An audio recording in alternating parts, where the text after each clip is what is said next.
We've come out to this nondescript road in County Kildare to talk about the apocryphal Massacre of Mullaghmast, which, if it happened to the extent and with the ferocity that Irish folklore claim it did, constitutes a massacre that would put Glencoe to shame. A massacre that not only killed hundreds of innocent people, but also betrayed the trust of local Irishmen and constitutes something that the English authorities used to totally consolidate their power, which they then nearly totally covered up, because this is just a massacre that is reported in Irish folklore, and there are no great monuments to it, although you can see the massacre site by finding this stone.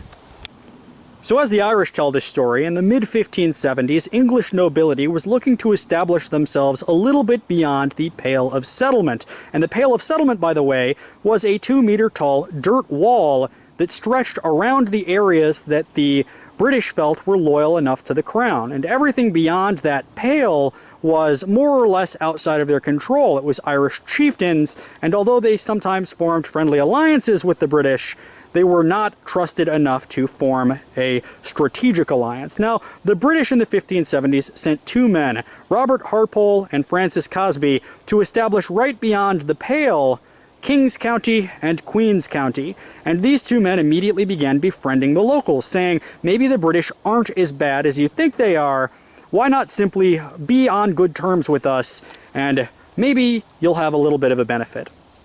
And one fateful day, they led them over here beyond the walls of this old hill fort.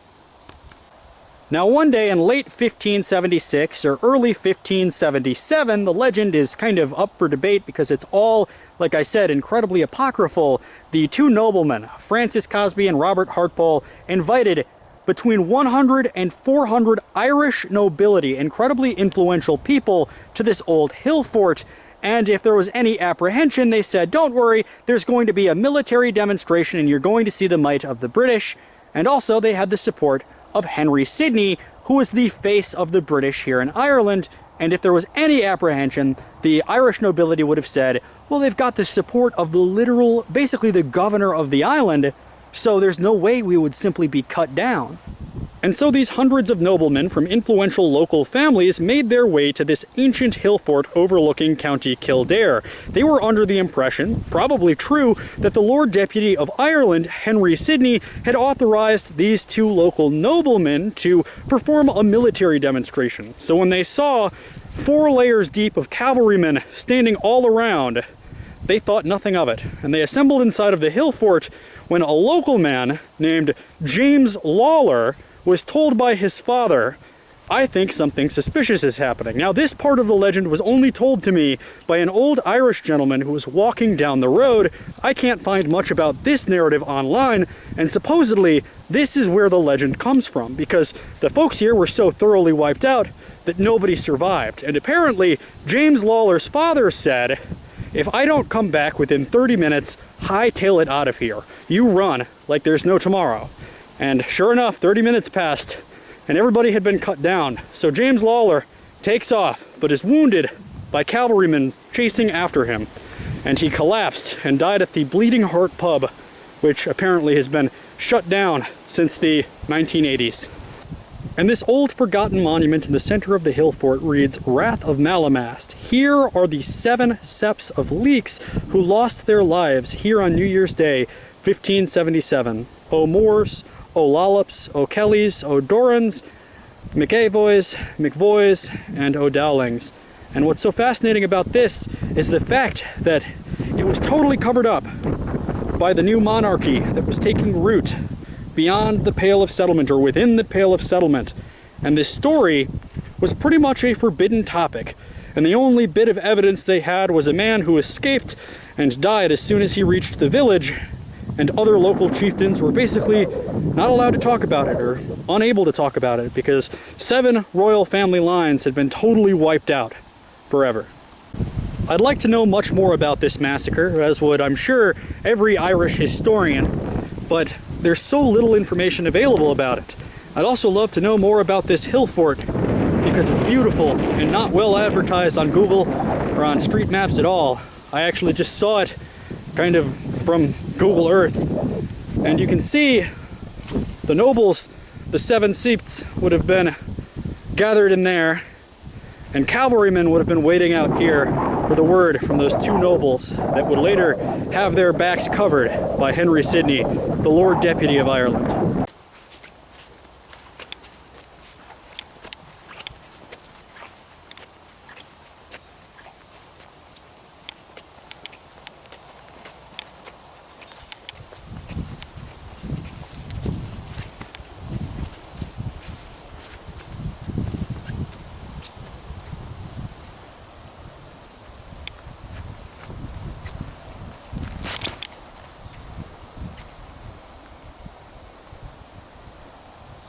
At the previous massacre site, I mentioned that Ireland had a bit of nobility of their own, and it's really funny. I love following Aidan Mattis, who is formally educated in medieval literature.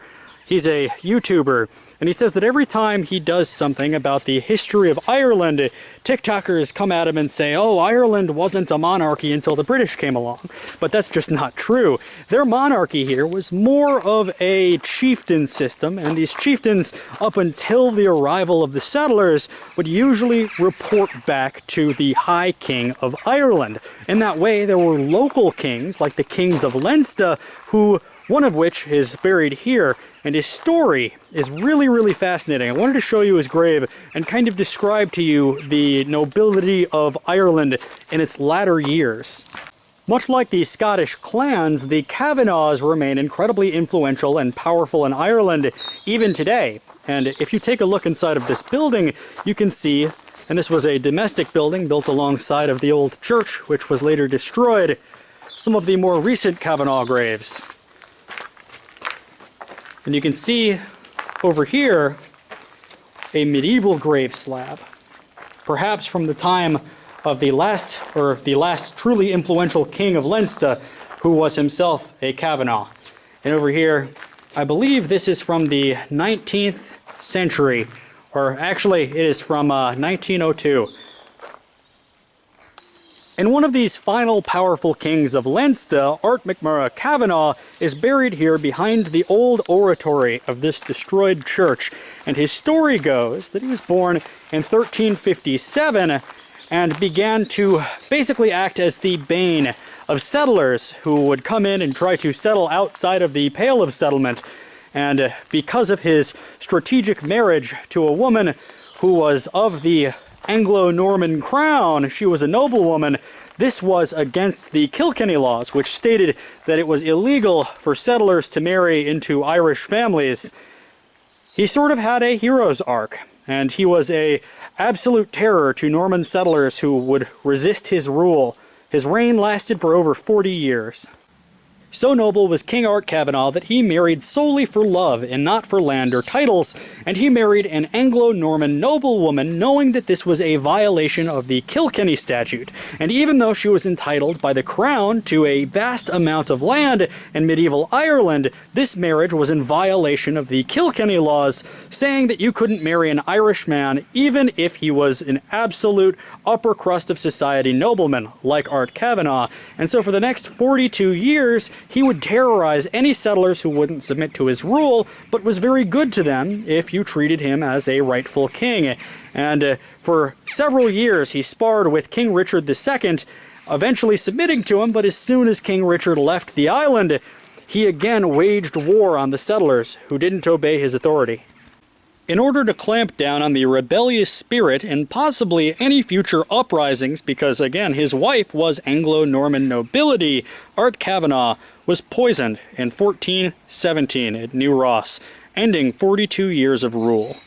I find it pretty interesting that General Thomas Cloney of the 1798 revolt is buried right next to Art Kavanagh, and his story is a fascinating one. I haven't really taken the time to fully digest the history, but he led the United Irishmen in this county, and after the failure of the uprising, he was sentenced to life in New South Wales, a penal colony, but after a few years was released on the condition that he spend 2 years outside of Ireland, which he mostly spent in Liverpool. However, when he came back, he started plotting to create a new uprising, which would begin in 1803 in Dublin, and would spread out throughout the countryside. However, this uprising was discovered, crushed, and he was released again from prison in 1804 on health grounds, and would live for decades afterwards, one of only 2 men who were high up in that rebel movement who survived and were allowed to live and remain in Ireland. And atop that hill was an old Norman-style castle that would have been there when Art Kavanagh still lived and was the King of Leinster. Over here is a beautiful old church. And you can only imagine what this place would have been like before it was destroyed. And this is a very old high cross from the 9th or 10th century. You can see it's broken off and originally would have been much taller. But there was you can see it looks like a robed man outstretching his arms on the cross. The ruins of the old church.